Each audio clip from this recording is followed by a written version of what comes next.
हमारे YouTube channel में स्वागत है। आप धर्मांतर क्लासेस। और आज हम बात करते हैं जनन की, रिप्रोडक्शन की। उसमें जनन कितने प्रकार से होता है और जनन कैसे होता है। अब सबसे पहले बात करते हैं रिप्रोडक्शन, जनन की। जनन, रिप्रोडक्शन बात करते हैं। वास्तव में रिप्रोडक्शन क्या है? जनन क्या है?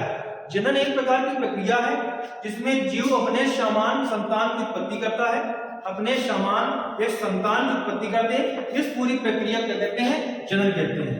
अब जनन दो प्रकार का होता है, लैंगिक जनन, अलैंगिक जनन, सेक्सुअल रिप्रोडक्शन और सेक्सुअल रिप्रोडक्शन। इसके पहले हम बात करते हैं लाइफ स्पैन, जीवन अवधि। जीवन अवधि किसे कहते हैं? जीवन अवधि किसे कहते हैं? अवधि किसे कहते हैं? Life span. लाइफ स्पैन किसे कहते हैं? जीवन अवधि। जब जीव एक जन्म लेता है, जीवों की अगर बात करें तो वो कुछ भी हो, चाहे जीव हो चाहे जंतु हो, सब में जनन की प्रक्रिया होती है। अब बात करते हैं जीवन अवधि की। जीवन अवधि किसे कहते हैं?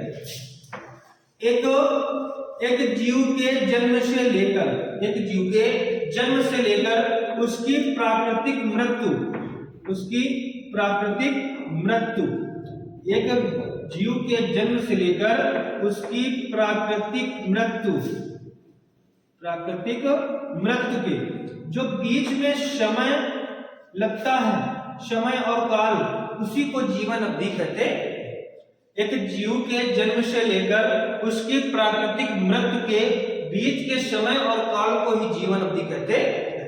ये जीवन अवधि के बारे में बता दिया।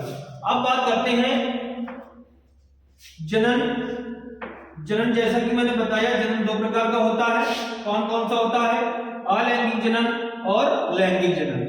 बात करते हैं जनन दो प्रकार का होता है। अलैंगिक जनन, अलैंगिक जनन इसे बोलते हैं एक्सुअल रिप्रोडक्शन। एक्सुअल रिप्रोडक्शन, एक्सुअल रिप्रोडक्शन बोलते हैं। लैंगिक जनन दूसरा है लैंगिक जनन। लैंगिक जनन इसे बोलते हैं सेक्सुअल रिप्रोडक्शन। Sexual reproduction. अब बात करते हैं हम अलैंगिक जनन की। पहले बात करते हैं अलैंगिक जनन की। अब अलैंगिक जनन किस प्रकार होता है? जीव अलैंगिक जनन कैसे करते हैं इसे बताते हैं। अलैंगिक जनन से पहले बताते हैं क्लोन। क्लोन किसे कहते हैं? शब्द बार बार आता है, क्लोन। क्लोन किसे कहा जाता है? क्लोन अलैंगिक जनन से उत्पन्न संतानें, अलैंगिक जनन से उत्पन्न संतानें आंतरिकी में और अकारिकी में दोनों रूप से क्या हो? समान हो। अलैंगिक जनन से उत्पन्न संतानें अकारिकी में और आंतरिकी में क्या हो? दोनों रूप से समान हो। इसे क्लोन कहते हैं। ये शब्द बार बार पूछा जाता है, क्लोन किसे कहते हैं, और बच्चे बता नहीं पाते हैं। अब बात करते हैं अलैंगिक जनन, एक्सुअल रिप्रोडक्शन की। एक्सुअल रिप्रोडक्शन की बात करते हैं तो इसमें कुछ ऐसे जीव आते हैं जो स्वयं में संतान उत्पन्न करें, किसी दूसरे की आवश्यकता ना पड़े। अब किसी दूसरे की आवश्यकता ना पड़े, इसको बोल देंगे जनन की वह प्रक्रिया। जनन की वह प्रक्रिया जिसमें एकल जीव भाग ले, सिर्फ एक जीव भाग ले, दूसरे की आवश्यकता ना पड़े। जनन की वह प्रक्रिया जिसमें एकल जीव भाग ले, उसे क्या कहते हैं? अलैंगिक जनन कहते हैं। अब इसमें एकल जीव भाग ले लिया। अब लैंगिक जनन किसे कहते हैं इसके बारे में बता देते हैं। इसके बाद बताएंगे हम अलैंगिक जनन में किस प्रकार से जीव करते हैं। अलैंगिक जनन पहले पूरा समझाते हैं हम। अलैंगिक जनन में किस प्रकार, एक जीव था अमीबा। क्या था? अमीबा था। अमीबा क्या करता है? जब ये जनन की प्रक्रिया करता है, अलैंगिक जनन करता है, जो अमीबा होता है, अमीबा जो अमीबा होता है, ये क्या करता है? अलैंगिक जनन की क्रिया करता है। अलैंगिक जनन कैसे करता है? ये क्या करता है? अपने केंद्रक का विभाजन करता है। क्या करता है? अपने केंद्रक का विभाजन करता है। अपने केंद्रक किसने क्या किया? डिवाइडेशन कर दिया और दो संतानों की उत्पत्ति कर दी। ये अपने केंद्रक का क्या करते हैं?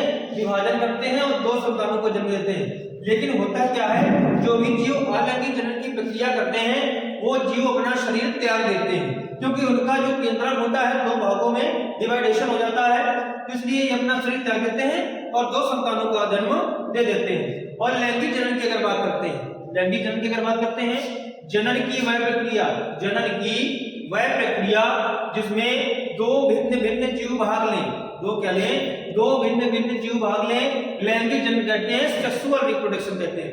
दो भिन्न भिन्न कैसे, एक नर और एक मादा, एक नर और एक क्या हो, एक मादा हो, एक नर हो एक मादा, इसको मादा की तरह बना देते हैं। लैंगिक जनन की वह प्रक्रिया जिसमें दो भिन्न भिन्न जीव भाग लें, एक क्या हो, एक नर हो एक मादा। अब दो जीवों ने भाग ले लिया, भिन्न भिन्न जीवों ने भाग ले लिया। अब जनन कैसे होता है, दोनों जीव क्या करते हैं, आपस में क्या करते हैं, क्रॉस कराते हैं। क्रॉस का मतलब फर्टिलाइजेशन कराते हैं, फर्टिलाइजेशन क्या कराते हैं, फर्टिलाइजेशन क्या कराते हैं, फर्टिलाइजेशन कराते हैं, जिसे कहते हैं निषेचन। क्या कहते हैं, निषेचन कहते हैं। दोनों जीव क्या करते हैं, निषेचन की प्रक्रिया करते हैं, जिससे एक संतान की उत्पत्ति हो जाती है। दोनों जीवों ने क्या किया, फर्टिलाइजेशन की क्रिया की और एक जीव की उत्पत्ति कर दी। ये अलैंगिक जनन है। अलैंगिक जनन से प्राप्त संतानें जो होती हैं वो भिन्न भिन्न होती हैं, अलग अलग होती हैं, तो लैंगिक जनन से। अब बात करते हैं अलैंगिक जनन। इतना बता दिया, जनन किसे कहते हैं, क्लोन किसे कहते हैं, और जीवन अवधि के बारे में बता दिया, और इन दोनों के प्रकारों के बारे में बता दिया। अलैंगिक जनन जीव किस प्रकार से अपना जनन करते हैं। अलैंगिक जनन में जितने भी जीव आते हैं वो क्या करते हैं, अपने शरीर को त्याग देते हैं, अपने केंद्रक क्या करते हैं, विभाजन करते हैं। जब अपने केंद्रक का विभाजन कर देते हैं तो दो संतानों की उत्पत्ति हो जाती है। ऐसा नहीं है कि दो ही संतानें उत्पन्न होंगी अलैंगिक जनन में, ऐसा नहीं होता है। ऐसा होता है, कुछ जीव ऐसे होते हैं, आगे चल के बताएंगे अभी अलैंगिक जनन कितने प्रकार से अलैंगिक जनन होता है, इसके बारे में बताएंगे। अभी बताते हैं, अभी जैसे मैंने बता दिया अलैंगिक जनन और लैंगिक जनन के बारे में बता दिया। अब बताते हैं कि अलैंगिक जनन कितने प्रकार से होता है, इसके बारे में आपको जरा समझाते हैं। अलैंगिक जनन हमारे 6 प्रकार से होता है। पहला होता है विखंडन, दूसरा खंडन, मुकुलन, पुनरुत्भवन और बीजांडाशन, कायिक प्रवर्धन। इतने प्रकार से अलैंगिक जनन होता है। अब बात करते हैं विखंडन। क्या बात करते हैं, विखंडन। विखंडन की बात करें, विखंडन आप शब्द से समझिए, विखंडन यानी कि बहुत सारे खंड। विखंडन यानी कि जो विखंडन होता है यह दो भागों में विभाजित होता है। क्या होता है, दो भागों में विभाजित होता है। पहला जो भाग होता है यह होता है द्विखंडन। क्या होता है, द्विखंडन। और दूसरा होता है बहुखंडन। क्या होता है, बहुखंडन होता है। विखंडन का शब्द समझिए, दो प्रकार का होता है, द्विखंडन और बहुखंडन। अब द्विखंडन समझिए, दो खंड। जैसा कि मैंने बताया था, अमीबा क्या करता है, अपने केंद्रक का विभाजन करता है, और जब केंद्रक का विभाजन करेगा तो दो संतानों की उत्पत्ति कर देता है। अमीबा क्या करता है, दो संतानों की उत्पत्ति कर देता है। आज बात समझ में आ गई होगी आपको, क्योंकि मैंने बता दिया द्विखंडन के बारे में बता रहे हैं, यानी कि ऐसा जो ऐसे जीव जो अपने शरीर के दो खंड करते हैं, यानी कि दो संतानों की उत्पत्ति करें, ऐसे जीवों को द्विखंडन में रखा गया। और बहुखंडन की बात करते हैं, एक क्या था, एक प्लाज्मोडियम नाम का जीव था। क्या था, प्लाज्मोडियम नाम का जीव था। वो क्या करता था, अपने केंद्रक के छोटे छोटे केंद्र, अपने केंद्रक को क्या करता था, छोटे छोटे केंद्रकों में विभाजित कर देता था, डिवाइडेशन कर देता था। जब वो अपने केंद्रक का विभाजन करता है तो बहुत सारे प्लाज्मोडियम, बता दें प्लाज्मोडियम, प्लाज्मोडियम नाम का जीव था। उसने क्या किया, अपने केंद्रक का विभाजन कर दिया। क्या किया, अपने केंद्रक का बहुत सारे छोटे छोटे केंद्रकों में क्या किया, उसने विभाजन कर दिया। और जब छोटे छोटे केंद्रकों में विभाजित कर दिया तो आगे चल के ये क्या होते हैं, ये बहुत सारे प्लाज्मोडियम का निर्माण कर देते हैं। क्या करते हैं, बहुत सारे प्लाज्मोडियम का निर्माण कर देते हैं।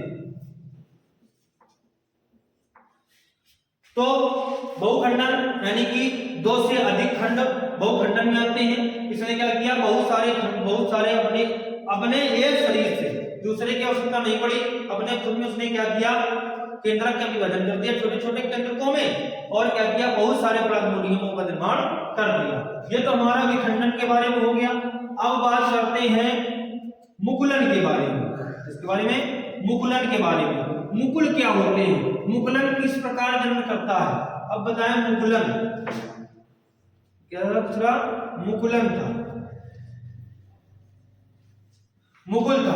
अब अगर मुकुलन की बात करें, अब देखिए हाइड्रा आपने सुना होगा, हाइड्रा नाम का जलीय पौधा होता है। ये कैसा होता है, जलीय पौधा होता है। ये क्या करता है, जब ये अलैंगिक जन्म करता है अपने शरीर से मुकुल निकालता है, एक छोटा सा मुकुल।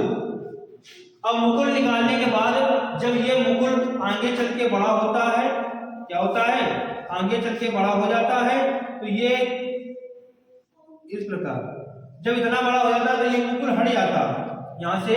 ये पौधे का जो वर्धीय भाग होता है, इससे ये मुकुल हट जाता है और एक दूसरे हाइड्रा का निर्माण हो जाता है। ये हमारा मुकुलन हो गया। अब बात करते हैं पुनरुत्थ भवन। क्या बात करते हैं, पुनरुत्थ भवन की बात करते हैं। पुनरुत्थ भवन किस प्रकार होता है, किस प्रकार जीव जन्म लेते हैं। कुछ जीव बहुत सारे ऐसे होते हैं जो क्या करते हैं, अपने शरीर का खंड कर लेते हैं। एक था, अगर बात करते हैं पुनरुत्थ भवन की, पहले पुनरुत्थ भवन की बात करें तो पुनरुत्थ भवन की जब बात करेंगे तो बात करेंगे एक प्लेनेरिया नाम का जीव था। क्या था, एक प्लेनेरिया नाम का जीव था। एक क्या था, प्लेनेरिया नाम का जीव था। आप चित्र बना लें इसका पहले, फिर समझाते हैं इसके बारे में। ये क्या था, ये प्लेनेरिया नाम का जीव था। ये क्या करता है, अलैंगिक जन्म करता है। जब ये अलैंगिक जन्म करता है तो जीव कौन सा था, प्लेनेरिया। प्लेनेरिया ये क्या करता है, अपने शरीर के खंड कर लेता है। क्या करता है, अपने शरीर के खंड कर लेता है अपने आप में। कोई दूसरा नहीं, ऐसा नहीं है कि दूसरा कोई जाए उसके खंड करे तब उसका हो, इस प्रकार नहीं करता। ये अपने आप में खुद में क्या करता है, अपने शरीर खंड कर लेता है। एक खंड यहां से कर लिया, एक खंड यहां से कर लिया। ये तीन खंडों में, तीन भागों में जब विभाजित हो जाता है तो जिसका ऊपर का जो खंड होता है वो नीचे वाले खंडों का निर्माण करता है। जो बीच वाला खंड होता है ये ऊपर वाला और नीचे वाले खंड का निर्माण करता है, और जो नीचे वाला खंड होता है ये ऊपर वाले खंडों का निर्माण कर लेता है। ये इस प्रकार का जीव होता है जो पुनरुत्थ भवन में आता है। पुनरुत्थ भवन के बारे में बता दिया।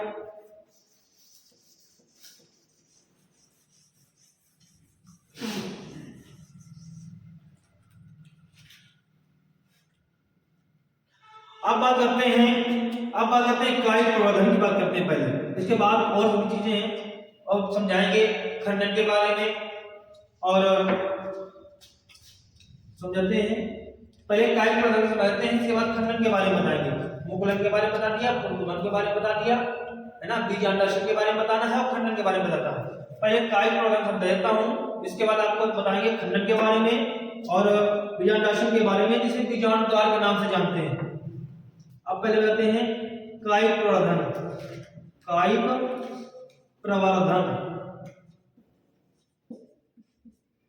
कायिक प्रवर्धन, कायिक प्रवर्धन कैसे क्या होता है, कायिक प्रवर्धन में किस प्रकार जन्म होता है। अब प्रवर्धन नाम समझिए पहले। प्रवर्धन, कायिक प्रवर्धन का मतलब क्या है, पौधे के कायिक भाग जैसे जड़ तना पत्ती। पौधे के कायिक भाग जैसे जड़ तना पत्ती। कुछ ऐसे पौधे होते हैं जो जिनका डाली टूट जाती है। गुलाब का पौधा आपने देखा होगा, उसको क्या करेंगे, डाली लगा देते हैं, एक पौधे का निर्माण कर लेता है। और कुछ पौधे ऐसे होते हैं जिनके पत्तियों से भी पौधे का निर्माण हो जाता है, उसके बारे में समझाते हैं। कायिक भाग, पौधे के कायिक भाग जैसे जड़ तना पत्ती। अब बात करते हैं, बता दिया पौधे के कायिक भाग जैसे जड़ तना पत्ती। अब इसके बारे में बताते हैं कि बंगाल के आतंक किसे, बंगाल का आतंक किसे कहते हैं। इसको रख कर देता हूं, इसके बाद बताता हूं बंगाल का आतंक। क्या कहते हैं, बंगाल का आतंक।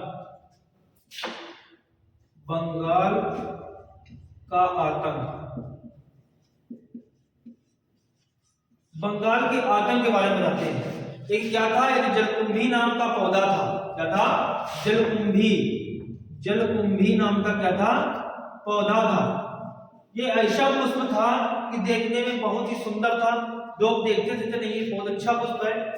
जब बंगाल में ये इसको देखा, जलकुंभी नाम के पौधे को देखा कि ये तालाबों में लगा है, बंगाल के लोगों ने कि बहुत ही अच्छा पुष्प है, बहुत ही अच्छा सुंदर दिखने वाला पुष्प है। जब लोगों ने देखा तो क्या किया, इसको उखाड़ा वहां से और अपने अपने तालाबों में जहां जगह मिली उन उसमें क्या किया, इस जलकुंभी पौधे को क्या किया, जलकुंभी नाम का जो पौधा था उसको डाल दिया। और उनको ये नहीं पता था कि ये अलैंगिक जनन करता है, सेक्सुअल रिप्रोडक्शन करता है। अब ये अलैंगिक जनन कैसे बंगाल का कहां क्यों गया जलकुंभी नाम के, इसके बारे में बताते हैं। क्या था, तो जलकुंभी नाम का पौधा था, ये क्या कर रहा था, जब बंगाल के लोगों ने क्या किया, लगा दिया अपने यहाँ एक पौधा या दो पौधे लगा दिए। क्या किया, किसने ये क्या करता था, ये अलैंगिक जनन करता था, किसी को मालूम नहीं था कि अलैंगिक जनन करता है। इसने क्या किया, इसने अलैंगिक जनन करना स्टार्ट कर दिया। इसने क्या किया, पूरे तालाब में क्या किया, पूरे तालाब में अपने पुष्प पूरे पेड़ तैयार कर दिए, पौधे तैयार कर दिए। अब जब पौधे तैयार हो गए, जिसमें पुष्प खिले, पुष्पों ने क्या किया, पूरे तालाब को घेर लिया। जब पूरे तालाब को घेर लिया तो O2 की मात्रा, नीचे भी जितने भी जीव जंतु रह रहे थे, क्या रह रहे थे, जीव जंतु रह रहे थे, वो मछली जितने भी थे, केचुआ वगैरह है ना, जोक वगैरह आपने सुना होगा, इत्यादि अमीबा विवासी होते हैं, जल के वासी होते हैं, पैरामीशियम यूलिना आपने सुना होगा। लेकिन सूक्ष्मदर्शी पे देखने पर इनका जो शरीर का व्यास होता है अमीबा का, वो 0.2 mm का होता है। अब जब पुष्प पूरे घेर लिए तालाब में, तो O2 की जो मात्रा थी, ऑक्सीजन की जो मात्रा थी, वो इस पुष्प से फूल से टकराने लगी। इसमें क्या होने लगी, टकराने लगी।